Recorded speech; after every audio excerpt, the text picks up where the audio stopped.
Have you ever walked into a room and felt the weight of 100 eyes dissecting your every move? In that moment, you're not just a person, you're a performance. And here is what most people don't realize. The theater of public life is where reputations are built or obliterated, often in the span of a single careless gesture. The ancient masters of power understood something that modern society has forgotten. You are not judged by who you are in private, but by what you reveal when the world is watching. Picture this. You're standing in a crowd and something triggers you. Maybe it's an insult. Maybe it's unfair criticism. Maybe it's just a bad day colliding with the wrong moment. Your face flushes. Your voice rises.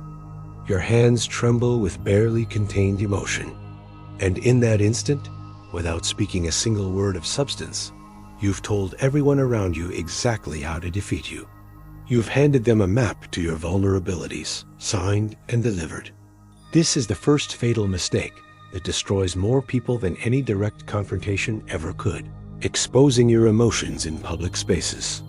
When you allow your feelings to play across your face like an open book, you're not being authentic, you're being reckless. The public arena is not a safe space for vulnerability. It's a coliseum where every observer is taking notes, consciously or not, filing away your reactions for future reference. Consider how power actually operates in the real world. The people who command respect and influence aren't necessarily the most talented or the most righteous. They're the ones who've mastered their own reactions. When attacked, they remain eerily calm. When insulted, they smile slightly, as if they know something their opponent doesn't. When facing disaster, their face reveals nothing. This isn't coldness, it's strategy.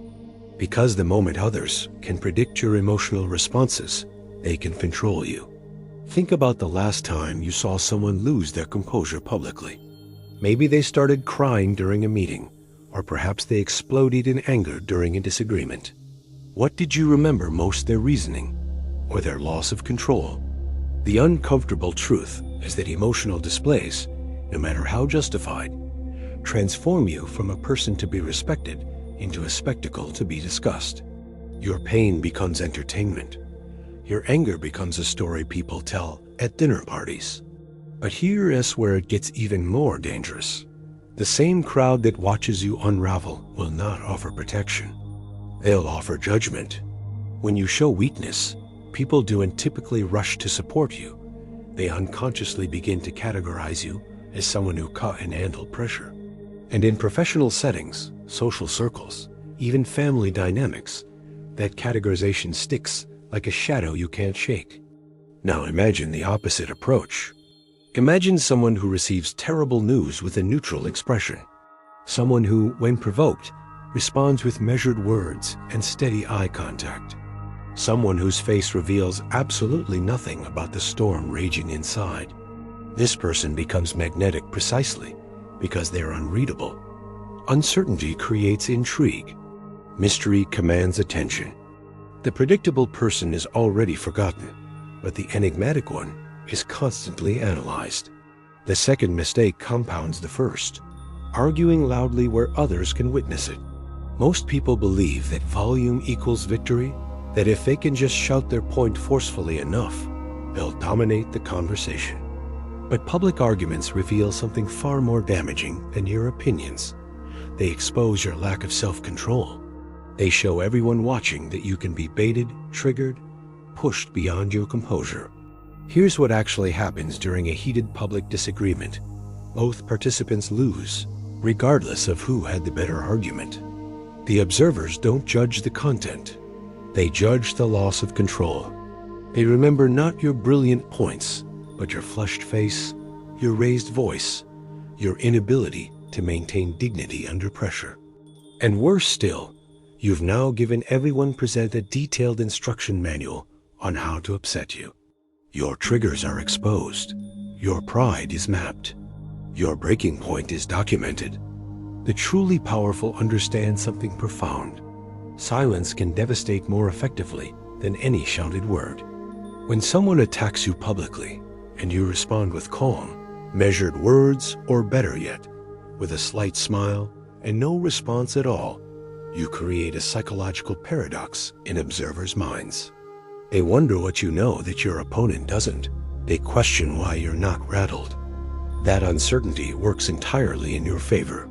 This brings us to perhaps the most insidious mistake of all, displaying desperation. The moment others sense that you need something, approval, opportunity, acceptance, hope, your value plummets in their eyes. It's a harsh reality, but need repels while abundance attracts.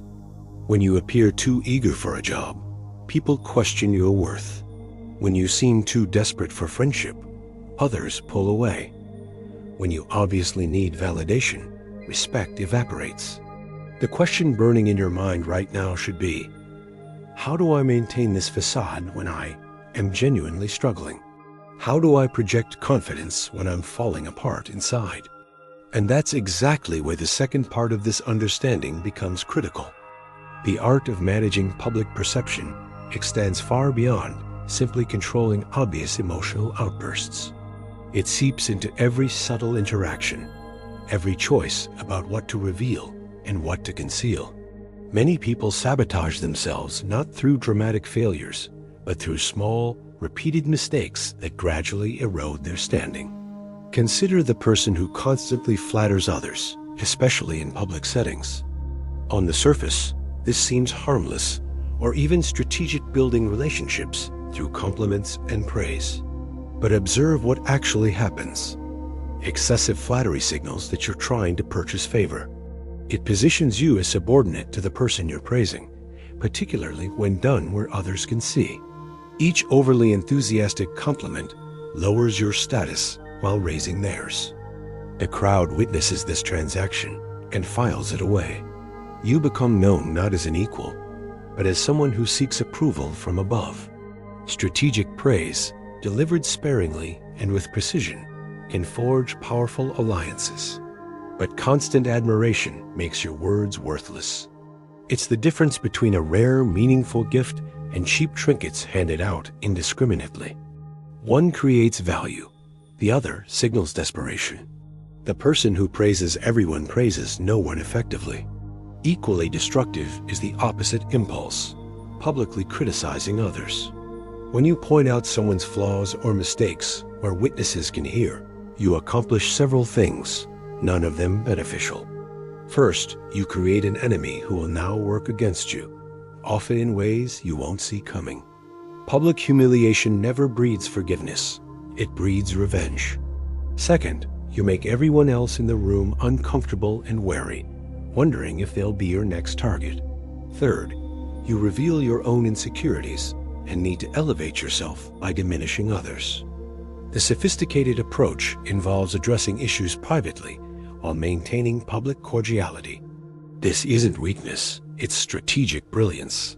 You preserve relationships while still communicating necessary truths. And if someone truly needs to be undermined, doing so subtly and indirectly proves far more effective than direct confrontation. Let others arrive at negative conclusions on their own, while you remain above reproach. Then there's the trap of trying to be the most entertaining person in every situation. Humor has its place, but the person who constantly seeks laughs often pays a hidden price. They become the jester rather than the authority. People enjoy their presence, but don't take them seriously when important matters arise.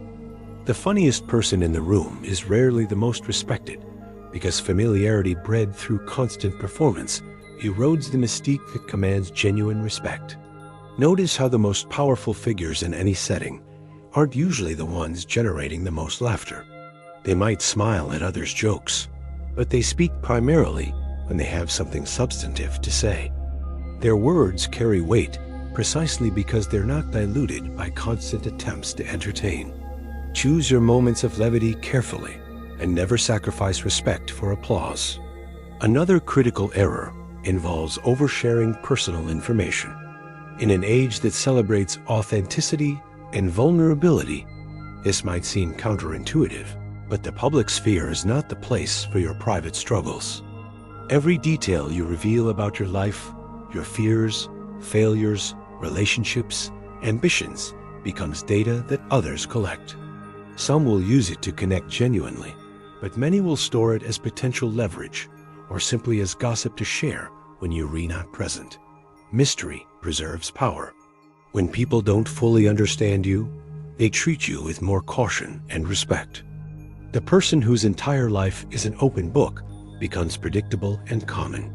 But the one who maintains boundaries, who reveals information selectively and strategically, remains intriguing and is taken more seriously. Similarly destructive is the need to display wealth or success overtly. Every flashy purchase, every humble brag about achievements, every obvious signal of prosperity creates resentment more often than admiration. Those with less begin to resent you. Those with similar levels start competing with you. Even those with more might see you as tacky or insecure. True confidence whispers rather than shouts. The person whose success is implied rather than advertised commands more respect because subtlety suggests a deeper, more secure foundation.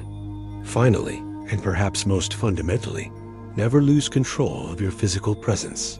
Your body speaks before your mouth opens. Fidgeting signals nervousness. Slumped shoulders broadcast defeat. Darting eyes suggest deception or fear.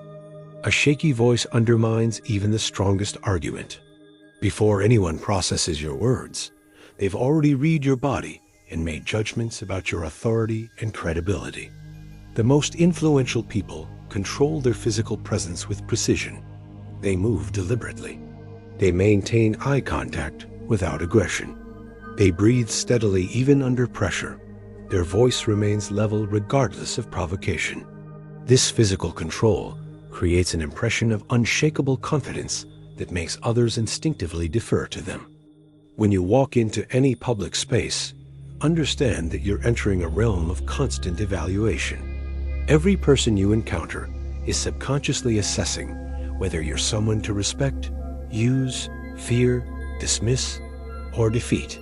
These judgments happen rapidly and often unfairly, based more on presentation than substance. You can protest this reality as unjust, or you can master it as the rules of the game you're already playing, whether you acknowledge it or not.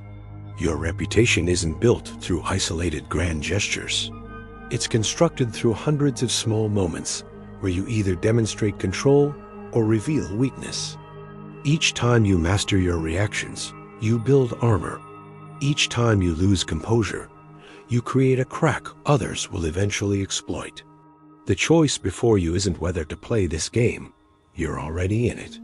The choice is whether you'll play it consciously and strategically, or stumble through it, leaving a trail of self-inflicted wounds that others will inevitably use against you when it matters most.